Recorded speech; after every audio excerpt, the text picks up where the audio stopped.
The Lakers are plus 250, which means they have the best odds to win the NBA championship. Mm-hmm. Never mind that AD doesn't have an Achilles tendon. And couldn't really walk off the floor in the stuff right now. Whatever. The Nets are number 2 at plus 440. Mm-hmm. We're going to talk about them, Phoenix Suns fan, in a minute. The Clippers are plus 500. Those are your top 3.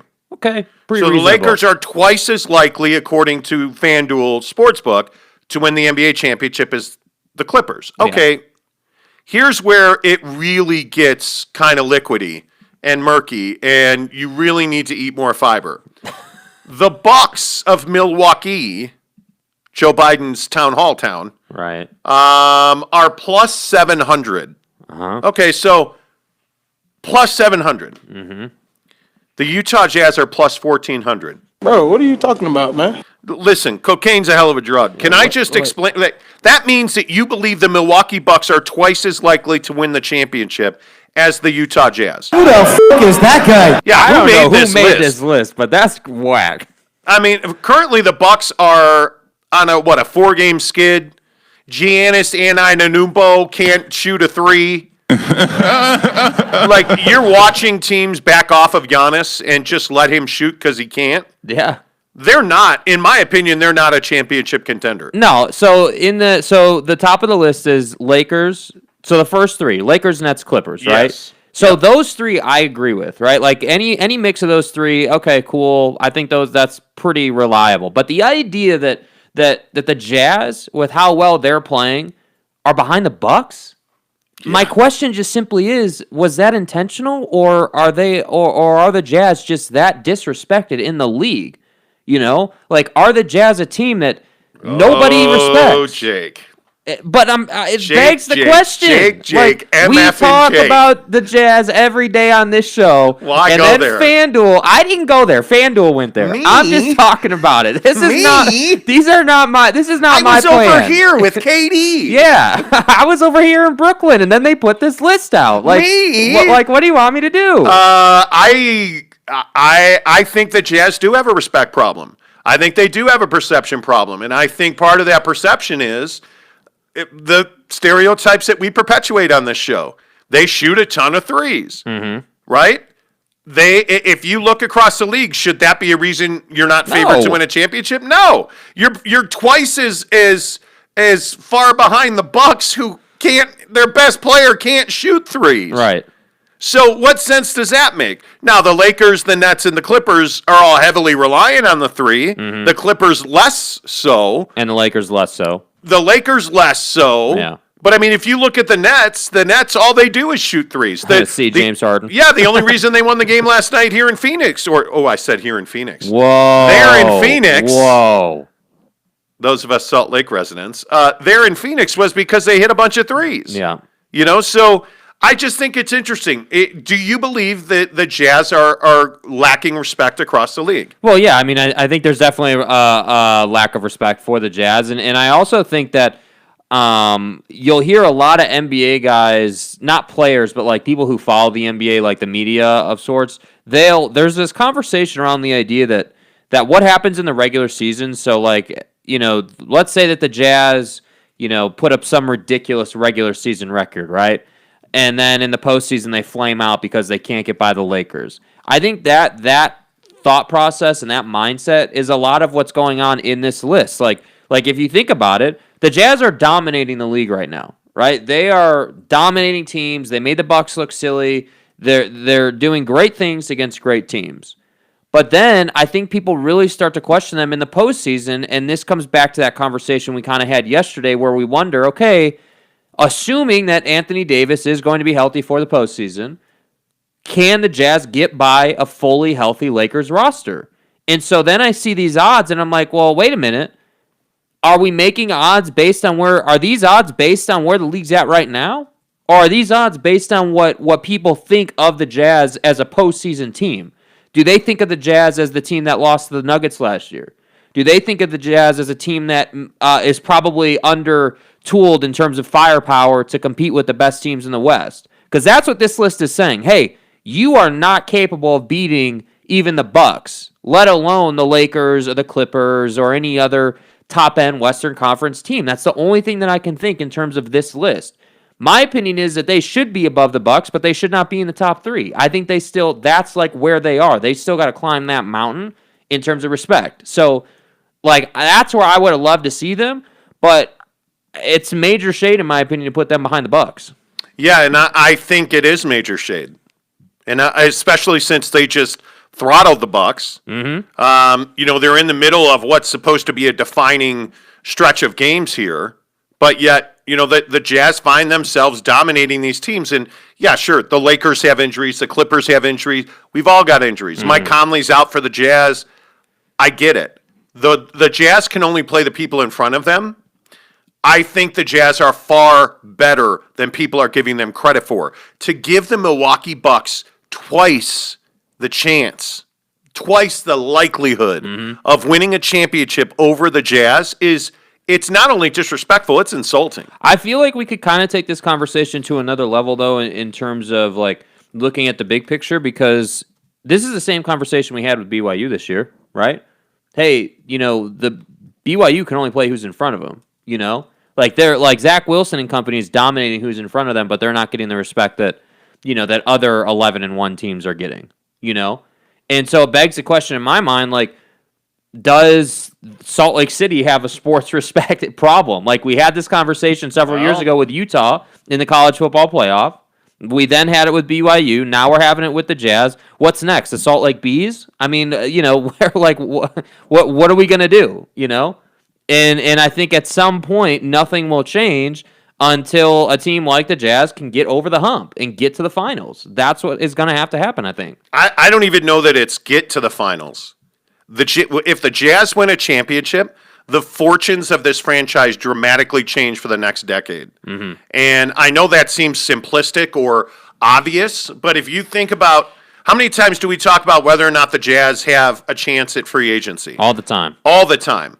If you win a championship, now you become a free agent destination. Mm-hmm. I'm not saying this is going to be KD to the Warriors. Right. But if you win a championship, the phone call you make to Washington about Bradley Beal becomes a lot more real. Yeah. Right?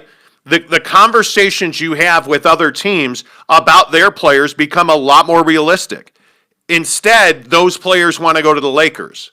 Those players want to go to, like the Bulls, for instance. Bradley Beal's been talked about with the Bulls, and that Chicago's a destination. And when LeBron was on a free agent trip, he went to the Bulls. D-Wade went to the Bulls. D-Wade went and played for the Bulls. Yeah. The Bulls are one of the worst organizations in all of professional sports. Yep. Not, save the NBA.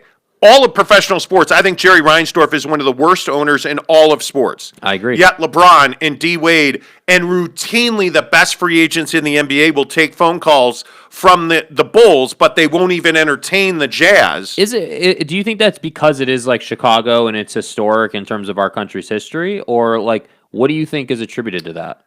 I think there's a lot attributed to that. I think there's a lot attributed to, whether or not, again, the soul food joke. It's right. Sacramento, where Chris Webber, like when Chris Webber was a free agent back in the day, they were putting up billboards saying, we'll mow your lawn if you stay in Sacramento. Like, it is that narrative. Yeah. And that there's no soul food in Salt Lake which is totally not true, by the way. It's the stereotype of the Mormons are going to get you. Yeah.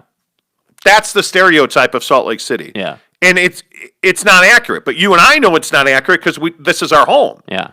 How many Bradley Beals out there think that the Mormons are going to get you if you come to Salt Lake? How many Trey Burks don't develop until they get out of Salt Lake? Yeah. Like if you look and then situations like Gordon Hayward. Mm-hmm. Gordon Hayward leaving Salt Lake to go to Boston, where what happened? He fell flat on his face, on his ankle and lower leg at one point. But now he's gone to Charlotte, and he's back to, good old Gordy. Yeah. There is a stigma about Salt Lake that you're not going to go to Salt Lake and thrive. They need to win an NBA championship to change that. Yeah. It's Karl Malone and John Stockton losing to the Bulls again and again. Again. Yeah. Right? Like that. But that's the stigma around Salt Lake City, right? I mean, where do you rank, like if I said to you, of the best organizations in the NBA, like who's the gold standard of NBA teams? From an organization perspective, I think right now it's the Lakers. But, and I kind of baited you into that. Yeah, but I think the Warriors are there too. But wait, hang on. Yeah. Think about the Lakers. Dr. Jerry Buss dies, and Magic Johnson's running the show with one of his kids. It's a flippin' disaster for a decade. And then Jeannie Buss takes over. Pelinka comes in. LeBron shows up, and all of a sudden they're winning championships. Yeah. The Jazz have never been through that. Yeah. Right? When LHM passed away, his wife took over the organization. And, yeah, they didn't win a lot. They went through some lean times. But they've never been a poorly run organization. Yeah. And your fortunes probably changed significantly when you brought in Dennis Lindsey. Yeah. And you've slowly ticked in the right direction. And obviously the acquisition of Donovan Mitchell, and you can see the arc. The Lakers are, or had been, they're pretty well run now. Yeah. They had been one of the worst run organizations in the NBA for a long stretch. Yeah, we remember the Kobe and everybody else years. Yeah, the Jazz have never been that. Yeah. The Jazz have never been the Nets. Yeah. The Jazz have never been the Bucks for the longest time. Yeah. They have never been the Bulls. Now, granted, the post-Jordan Bulls, right, were awful. The pre-Jordan Bulls were awful. But I feel like in terms of the post-Jordan Bulls, when you win as much as Jordan won when he, as a Bull, I feel like, and the Warriors are kind of going through this right now. What do you get? 3 or 4 seasons to be terrible after you win a bunch of championships? Look at Liverpool in the Premier League. Exactly. Liverpool's going through it now. Yeah. You can't be elite for a long time, and I think a lot of people don't realize this. Yeah. Why is Anthony Davis probably hurt? Probably, and I'm careful because with this. He's been playing a lot, man. They play a lot of games, and this is the amazing part of what LeBron's doing. I mean, this is this is why people call him superhuman almost, because he's 38 years old, right? And he's still playing 35 minutes a night. He's still dominating, and frankly, he's still in his prime. And I think this is one of the longest primes for an athlete we've ever seen. We've never seen a guy in the NBA play this long, this well, at this high of a level, and dominate the sport. And so, yeah, I think, the Lakers are in a position where they understand we've been saying for 5 years that LeBron's got 3 years left in his prime, and that's absolutely true. And now he's still in his prime. So, I don't know how long LeBron's prime is going to go. Are we seriously going to sit here and ponder if he's going to be in his prime into his 40s? I don't know, man. I'm still as much as I hate to say it, at some point, as much as he's played over the last 20 years, is going to come for him. At some point, that will come. There's only so much you can do to slow down that process. So my point here is that what the Lakers did in going to get LeBron is they said, okay, great. Well, 5 years with prime LeBron and then another 5 paying him too much to be average LeBron, that's 10 years of LeBron James. We'll take that all day long, right? Whereas the Jazz are sitting here saying, well, we've got Donovan and we've got Rudy and we're going to sign Rudy, but we're not going to go and get Bradley Beal. We're not going to go and make these extravagant moves. And so you continue the vicious cycle. So I feel like for teams like the Jazz, for teams like the Warriors when they were not a good team, when they were just some bum team, they have to spend a lot of money to overcome the fact that they're not a destination. You got to pay guys more. You're paying the inconvenience fee, as I like to say, right? You're paying extra to get the guy to come play for you, to win your championship. Yes. And they're not willing to do that. The Jazz are not willing to do that. They're willing to pay Rudy Gobert $200, but they're not willing to go and pay extra for Beal. Well, and what's interesting is I don't think the Jazz have shown a hesitancy to pay the luxury tax. I mean, hell, they're hard capped right now.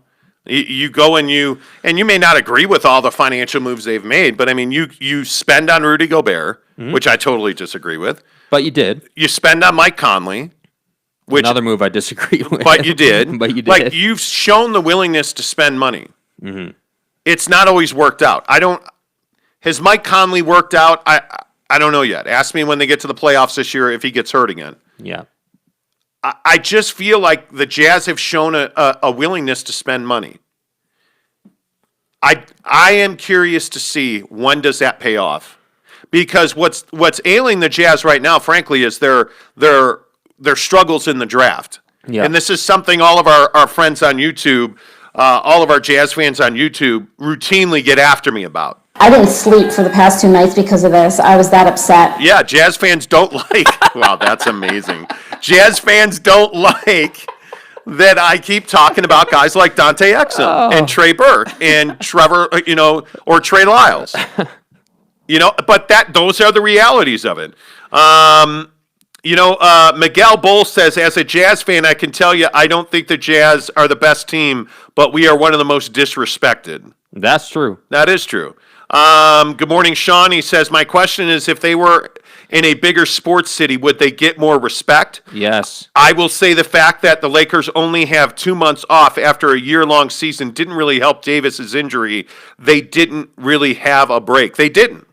And this is where everybody says, oh, you play basketball, grow up. Shut up and dribble. Yeah, grow up. Yeah. It's not a grow up thing. I think people who haven't been through the grind with a franchise like this don't understand that when you don't get 6 months off like you're used to, and you get really a month and a half off is what it amounted to. Yeah, 6 weeks. It's going to crush you. And I think what people don't understand too, and it's I don't mean this as disrespect to the people commenting, because I think it's a great point that they didn't have time off, but I think your casual NBA fan does not understand what the offseason actually is. These guys don't just go home and sit on the couch and eat bonbons all day, right? These guys are going to the weight room. These guys are essentially... Usually it's Cheetos, not bonbons. Flamin' hot or regular? Because, I'm more of a flamin' hot guy myself, but... Flaming hot is not a real Cheeto flavor. Okay, fine. Either way, my point is these guys don't just go home and chill, right? They go home. They don't and Cheetos. They don't their body. Cheetos and chill. Yeah, I'll stop. they don't Cheetos and chill. Yeah. I'll stop. Okay, thank you. But anyway, they go home and maintenance their body. So when they don't get to do that, and they just get 6 weeks to just kind of rest essentially, and that's it, and then they're right back to it. Yeah, AD's Achilles is not going to be happy about that. So it is a very frustrating thing. I do think that it does put the league. It does risk the product of the league. The best of the best are risking their bodies. Real quick, some of the other odds to win the NBA championship, the least likely would be the Wolves, Knicks, Thunder, Pistons, all at plus 25,000. The Cavs at 24,000. The Wizards at... How are the Wizards? Dude. I would give the Knicks a better chance than the Wizards. The Wizards are plus 19,000. By the way, did you hear about the Spurs? They're going to sit for 4 days now. They're going to miss 4 straight games because of Corona. And now it looks like the Hornets are going to miss 2 straight. Well. The Hornets are plus 16,000. The Pacers are plus 4,900. But here's the thing. As are the Phoenix Suns. How are the Suns behind the Pacers? Well, they're even. They're even at 4,900. But here's my question. I look at the Suns, and you want to talk about a team that's gotten disrespect. That's a team that's going to have to make a deep playoff run to even change a single perception. Mm-hmm. I mean, that loss to Brooklyn, if you didn't see the loss to Brooklyn last night, I mean, this is a team that prides themselves on hard work and defense, and I didn't see any of that in the second half. The Phoenix Suns went to bed at halftime, and they're still sleeping. Mm-hmm. And meanwhile, James Harden is hitting big threes, layups. Joe Harris continues to be the most underappreciated player in the league. Yep. They did that without KD and Kyrie, who I don't understand why Kyrie's not playing. He says his back hurts, but he's horsing around on the sideline. Yeah, right? The Nets are a huge enigma to me. Right. I don't... Would you put out your own hard-earned cash on them to win an NBA championship? Because I can't see myself doing that. Yeah, I think when they're fully healthy and they've got 40 games under their belt as a squad, and they've got the chemistry, I think... Here's the thing. The reason I like the Nets is not just because of the nameplate players they have.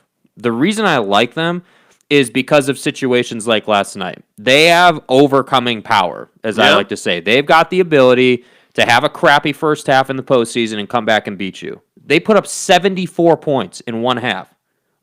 That is massive offensive output. Now, the Suns weren't playing good defense, okay, but you also have to give guys like Harden, credit for making a bunch of shots. Wait.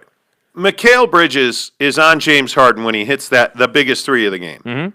Help me understand how you give him 2 feet of gap. Yeah.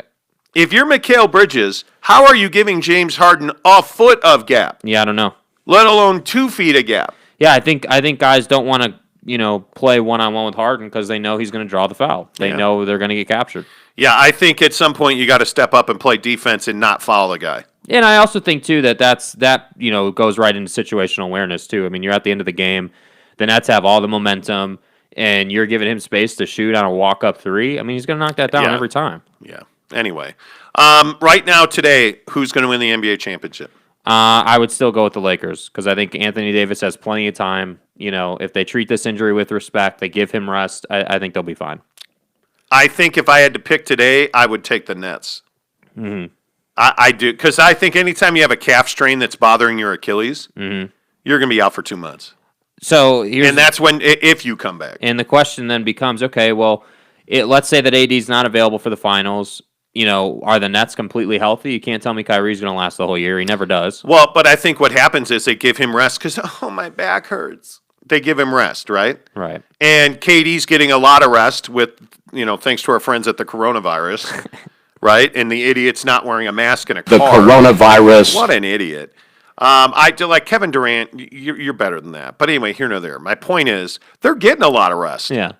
Right? So I think Kyrie will be fine. And by the way, without Kyrie, I still would pick them to win the championship. KD and James Harden are mature guys who understand how to share the ball. Yeah. So if I had to pick one team to win a championship right now, I would be all in on the Brooklyn Nets. Yeah, and maybe Kevin Durant gets over on LeBron finally. They've had their share of matchups in the finals.